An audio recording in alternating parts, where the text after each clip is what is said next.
Hi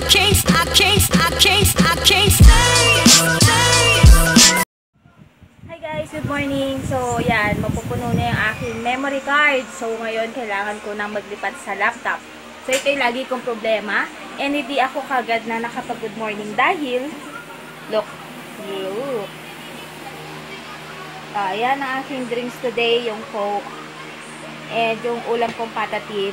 And yung phone ko na lagi kong dala para hindi siya pwedeng malingat sa akin. Kasi nga, dito ako kinokontak ng client. And yun, sa kasamaang palad, every time na hawak ko yung phone ko, tsaka itong malaking pang-vlog, napagkakamalan ako nga na kapag nasa hearing, akala nagre-record. Nakakit na ako sa taas at kailangan ko ng asikasuhin to. So, kahapon, meron ba akong hindi nasabi kahapon? Ayun, si Sir Cesar, napagkamalan niya, kapuso na ako. Kasi nga, kasama ko sina ate. Eh, ang kaso, hindi pa ako kapuso, sir. Hindi pa ako kapuso. Bet kung maging kapuso, oo, syempre, kahit sino gustong maging kapuso. Pero, masaya na ako na nakakasama ko yung iba't ibang network sa work ko. Mas multitask yun, oo. And, thank you din dun sa mga opportunity na lagi kong na-encounter. So, yun. Masaya ako kasi naalala na ako ni sir yung mukha ko, ganyan. So, napakadali na lang na makipag-communicate sa kanila kasi magkakakilala na nga kami. And yun, later na lang.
Nandito ako ngayon sa Robinson at itong nakita.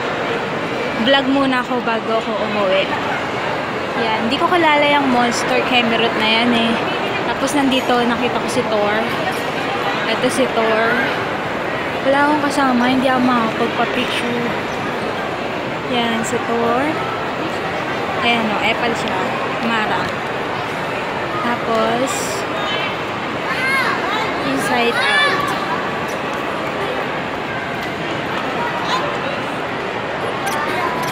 Inside Out, and si Cinderella.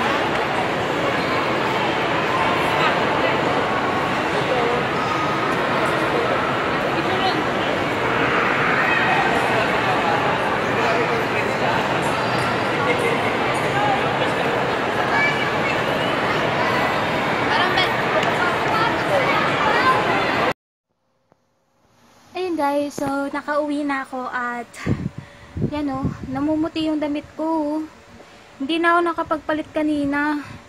Grabe kanina, pagkapasok mo, pagbukas pa lang ng building, akyata na kami lahat.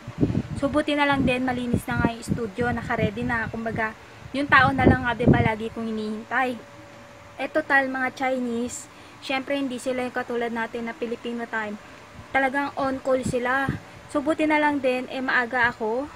At dinantay nga namin mabuksan yung building, kaya yun. Tapos, after nun, nakapag-behind the scene ako, pero sandali lang. Nung habang nagsisetup sila, ganyan. Pero nung naka-setup na ng bonggang-bongga, hindi na kami kumbaga parang nakagawa pa ng iba, kumbaga nakapokus ka na dun sa ginagawa mo. Tapos habang ako nasa gitna, yun sa shooting area, na kung saan tinetest shot nga ako ni Potog kung okay yung shot, ganyan.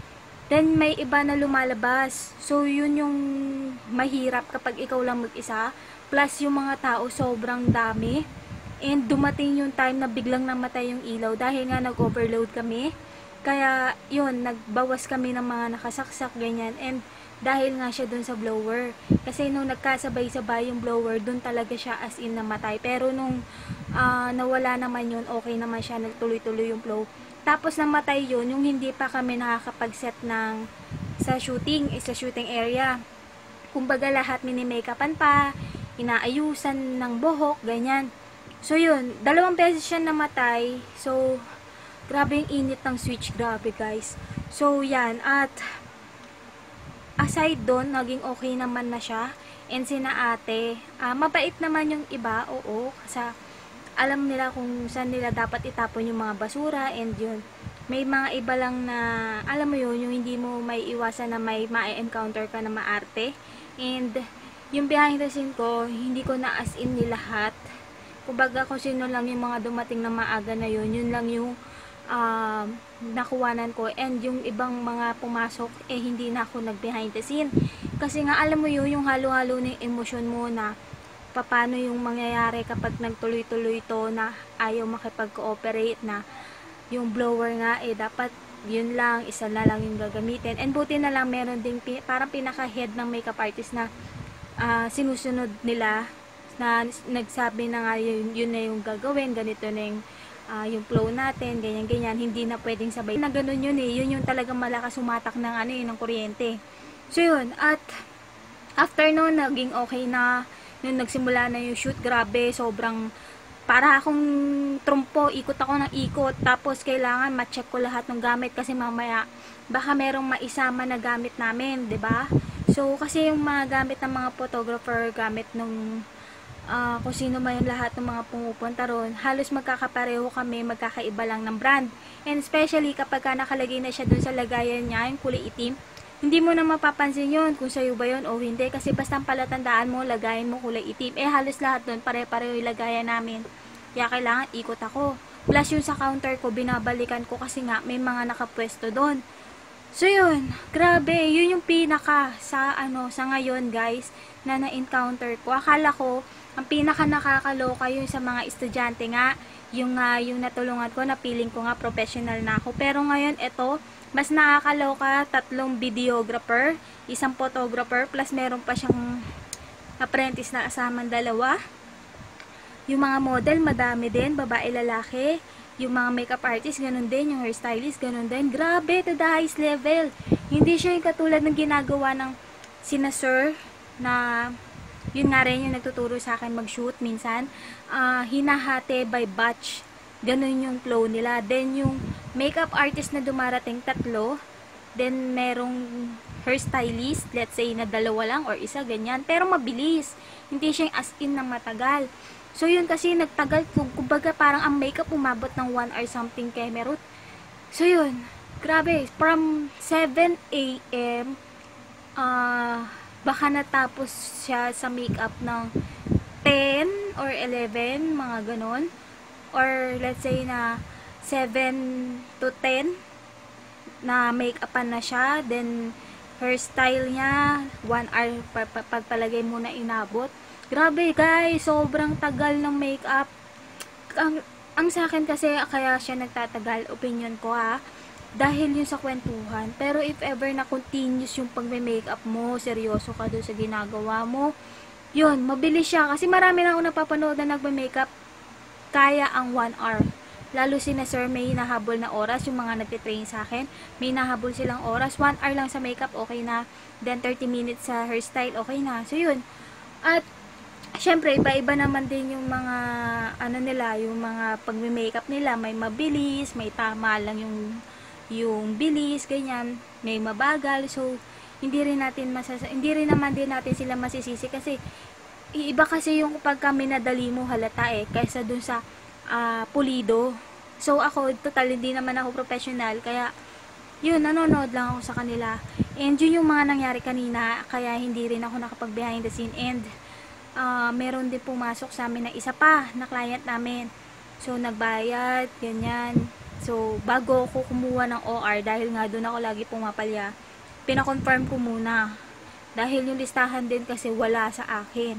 Kasi yung araw na yun, tinext ko na nga siya, and siya na nga daw magbibigay noon nung ipapasa through email. So, ako naman, hindi na ako naglista. Yun yung nangyari noon. At yung meron lang ako listahan, yung una nilang bill sa amin.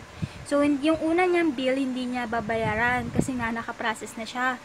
So, sa siya papasok sa bank. Then, ngayon, yung second, cash na. Kaya siya bumalik sa amin. Then, habang nagsulat ako sa OR, tumitingin din ako dun sa loob kasi nga, binabantayan ko kasi kapag nalingat ka lang, hindi pwedeng walang hindi magagalaw na na gamit. Tapos, kailangan, syempre, diba, ingatan.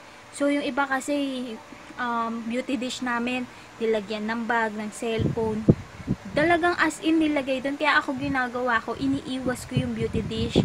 So ngayon nilagay ko siya doon sa pwesto ko sa counter. And kaso nga lang, yung sa counter naman, merong umuupo doon sa upuan ko. So nakakailang saway ka na. Pero alam mo yun, meron at merong hindi talaga makikinig sa'yo. Pero yun, part siya ng trabaho ko. Kaya as in, ikot kung ikot. Yun yung sinasabi ko din sa inyo guys na kung dati, kaya ako mabilis magalit dahil doon sa PSIB na dinefense namin dati, doon umigsi yung pasensya ko. Pero ngayon, dito sa trabaho ko, kailangan ko ng mahabang pasensya. Uunahin ko yung pag-iisip, yung solusyon doon sa problema, lahat-lahat. So, hindi ako kailangan na magalit agad-agad. So, kailangan nakangiti pa rin ako, nakapokus pa rin ako sa kanila, nakakapagsalita pa rin ako ng magalang. Yun yung palaging pinopokus ko dun sa utak ko na hindi ako pwedeng magtaray kahit na nakakabwisit na, kahit na napapagod ka na, kailangan lagi ka nakangiti. So minsan hindi mo na lang din mararamdaman sa sarili mo na sa sobrang pagod, minsan nakatingin ka na lang, nakangiti ka pa rin, yung ganun. So yun, at ang daming mga pangyayari guys, grabe. So hanggang dito na lang, at sobrang pagod na pagod ang aking katawang lupa. From 7 AM guys. So 4 o'clock pa lang gising na ako. 5:30 umalis na ako dito sa bahay. Kaya yan, sobrang pagod ko. So yun, bukas di ko alam ang ganap, pero if ever na wala akong ganap, pahinga ko yun for sure kasi meron ako next client na 2. So sa mga artist naman yun, and yung artist na yun hindi ko siya pwedeng i-vlog kasi sa 2017 pa siya pwedeng i-publish. So ako, hindi ako pwedeng mag-include ng behind the scene dahil lalo ako matatagalan. Kaya mas minabuti ko na lang na hindi ko na sila kuwanan ng behind the scene kasi nonsense kung magtatagal lang siya dito sa akin and kailangan ko ng space, 'di ba? So yun, hanggang dito na lang guys, and sa mga bago na nag-subscribe and meron kayong pinasubscribe sa akin, na i-subscribe ko na po yan lahat. And do sa mga nagko-comment, kapag nire-replyan ko po kayo, wala po akong mabasa doon sa mismong comment box, baka napunta siya sa spam. So lilipat ako mamaya sa laptop and check ko lahat ng mga message nyo, at hanggang sa kaya ko, syempre re-replyan ko kayo lahat. So yun guys, maraming salamat, bye. I can't stay.